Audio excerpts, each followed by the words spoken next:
नमस्कार प्यारे विद्यार्थियों, आपके अपने YouTube चैनल संस्कृत ज्ञान धारा में आपका स्वागत है। कल हमने स्वर के भेद पढ़े थे और भाषा के बारे में जाना था कुछ। आज हम आगे देखते हैं। मूल स्वर कितने होते हैं? 9 होते हैं। हिंदी वर्णमाला में मूल स्वर 9 होते हैं। हिंदी वर्णमाला में मूल स्वर कितने होते हैं? 9 होते हैं। ए, ई, उ, री, ली, ए, ओ, ऐ, औ। ये मूल स्वर होते हैं हिंदी वर्णमाला में। उच्चारण स्थान के आधार पर स्वरों को 3 भागों में विभाजित किया है। उच्चारण स्थान के आधार पर स्वरों को कितने भागों में विभाजित किया है? 3 भागों में विभाजित किया है। उदात्त स्वर, अनुदात्त स्वर और स्वरित स्वर। उदात्त, उच्चेर उदात्त, उच्चे उच्चारण स्थान तालु आदि के ऊर्ध्व भाग से उच्चरित होने वाले स्वर उदात्त कहलाते हैं।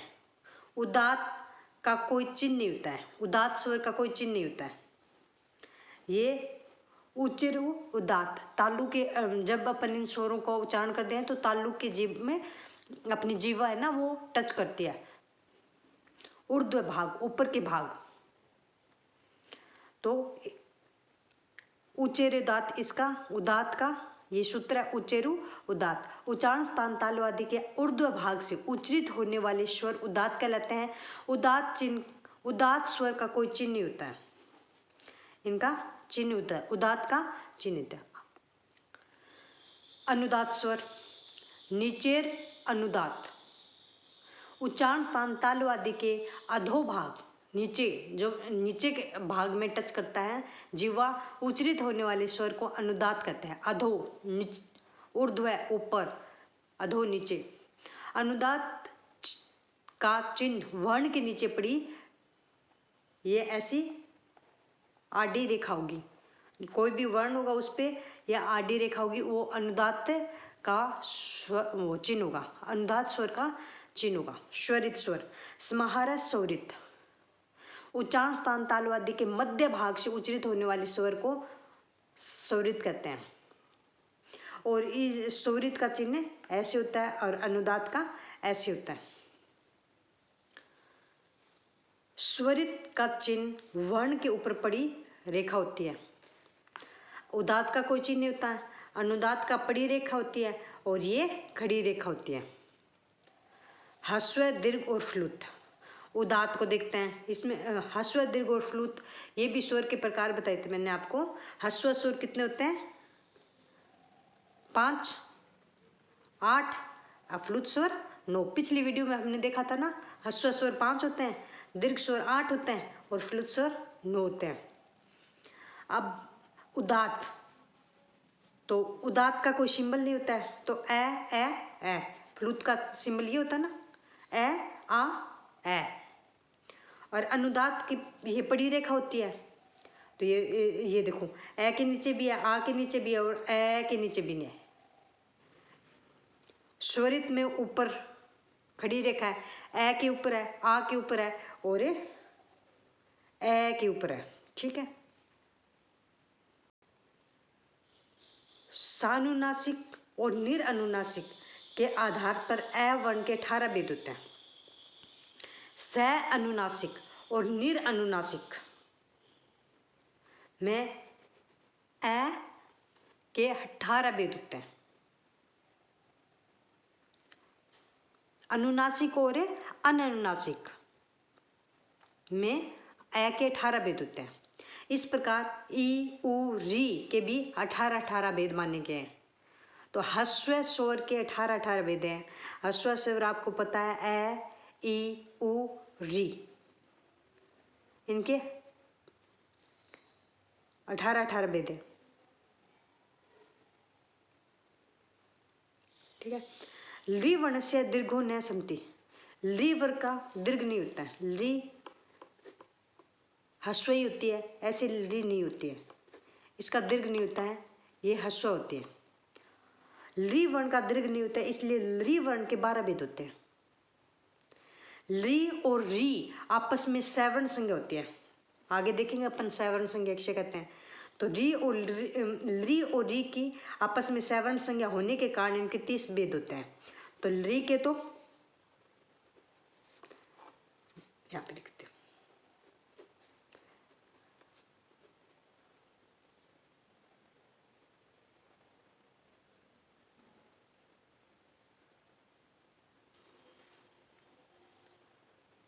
री वर्ण के 12 और री के 18, तो इन दोनों को करेंगे तो 30 हो गए ना।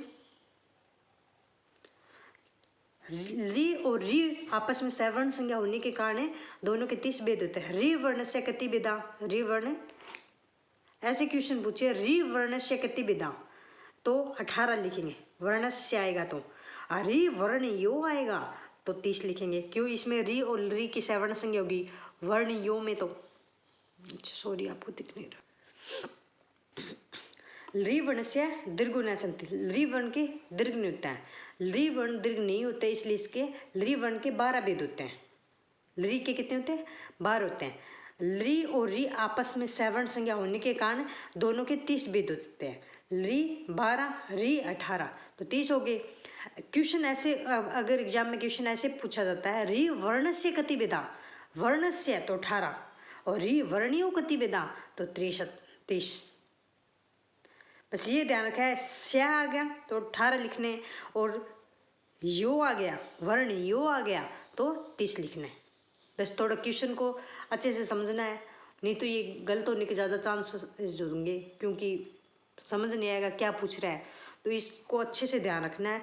री वर्णस्य पूछे तो 18 लिखना है, री वर्णियों पूछे तो 30 लिखना है। संध्याक्षर संयुक्त स्वरों के ह्रस्व नहीं होते हैं, इनको संध्याक्षर भी बोलते हैं। संयुक्त वर्णों के ह्रस्व नहीं होते हैं। संयुक्त वर्ण आपको बताए थे ना मैंने, ए, ओ, आई, औ, ये संयुक्त वर्ण है 4। संयुक्त स्वरों के ह्रस्व नहीं होते हैं, इसलिए इनके भी 12 भेद होते हैं। ए, ओ, आई, औ के, इनके भी 12 भेद होंगे, सबके 12 भेद, और लरी के भी 12 भेद होंगे, इसका दीर्घ नहीं होता है। इनका तो ह्रस्व नहीं होता है, ह्रस्व नहीं होता है, इसका दीर्घ नहीं होता है, इसलिए इनके 12 भेद होंगे। व्यंजन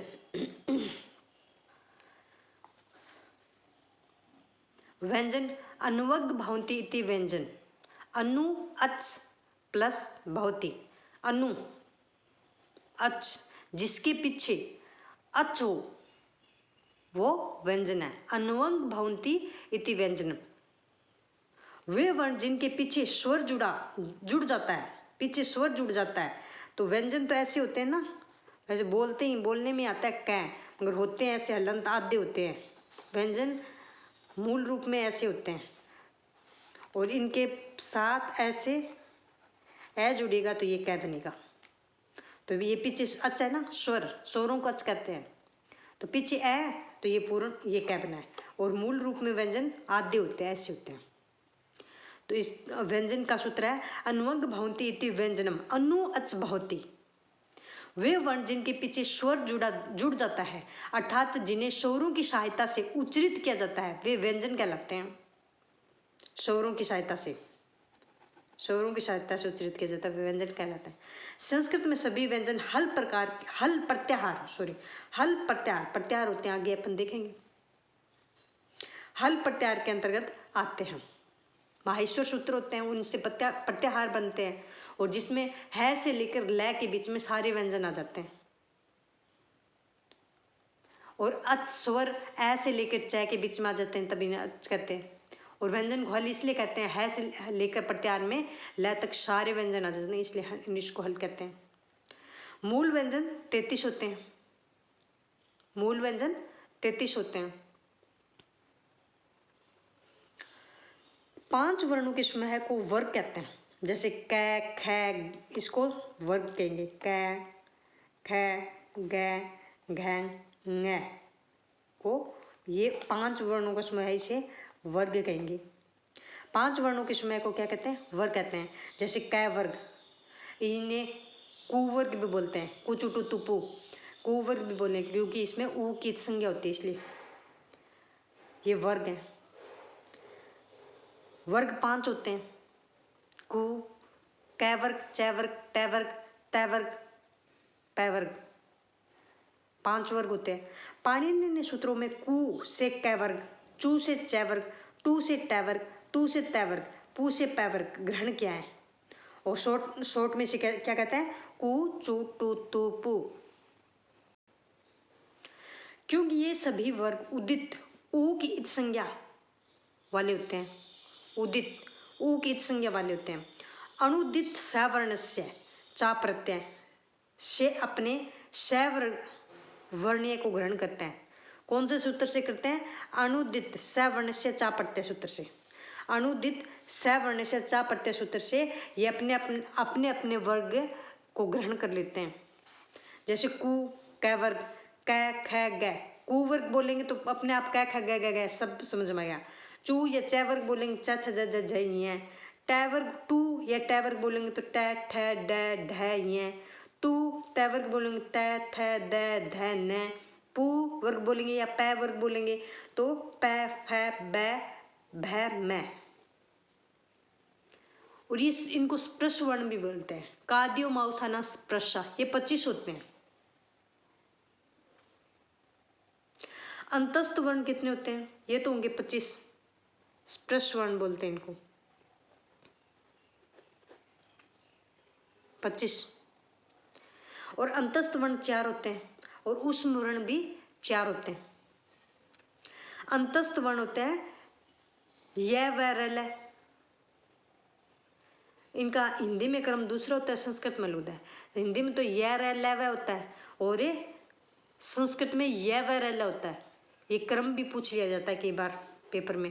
अंतस्थ व्यंजनों का क्रम य व र ल। ऊष्म व्यंजनों स है, ये भी 4 होते हैं। और इन ऐसे पूछ लिया यादी कितने होते हैं? यादी कतिधा कति तो 8। इन दोनों को मिलके यादी होते हैं। अंतस्थ और ऊष्म यादी तो 8। अंतस्थ य व र ल, ऊष्म स है, 4 होते हैं। इनको स्पृश बोलते हैं। कादेव माउसाना स्पृश्य, कै से लेकर मैं तक के 25 वर्ण होते हैं।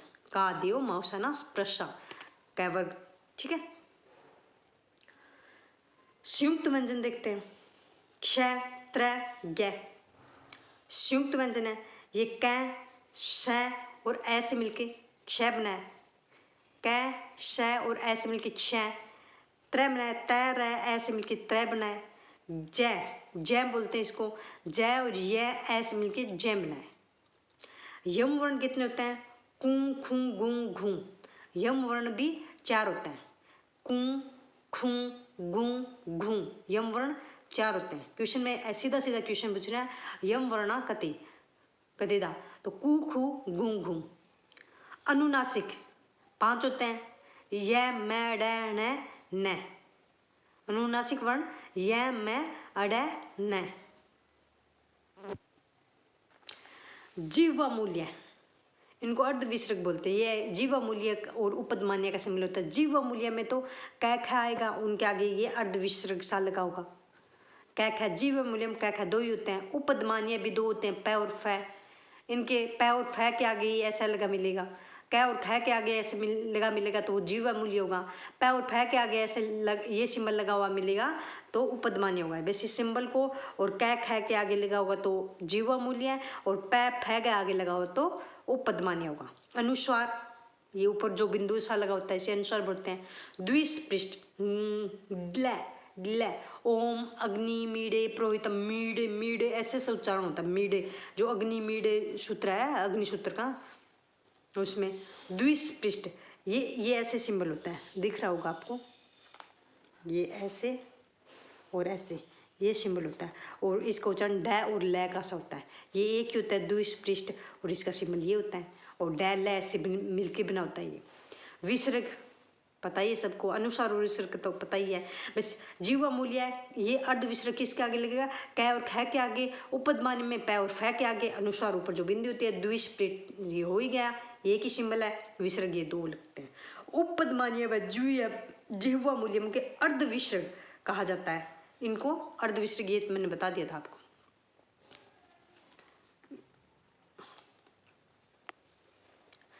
यह और वह को अर्ध स्वर माना जाता है। यह और वह को क्या माना जाता है? अर्ध स्वर माना जाता है। यह वह को अर्ध स्वर माना जाता है। र को प्रकंपित वर्ण माना जाता है। ल को पार्श्विक वर्ण माना जाता है, ड ढ को क्षिप्त वर्ण माना जाता है। इनको भी अपने को अच्छे से ध्यान रखना है। यह व को अर्धस्वर माना जाता है, यह व क्या होते हैं अर्धस्वर, र प्रकंपित वर्ण होता है, ल पार्श्विक वर्ण होता है, ड ढ उक्षिप्त वर्ण होता है। सीधे सीधे क्वेश्चन पूछे जाते हैं। यह व अर्धस्वर, र प्रकंपित वर्ण, ल पार्श्विक वर्ण, ड ढ उक्षिप्त वर्ण होते हैं। आज के इस वीडियो में इतना ही। पढ़ते रहें, बढ़ते रहें। जय हिंद, जय भारत।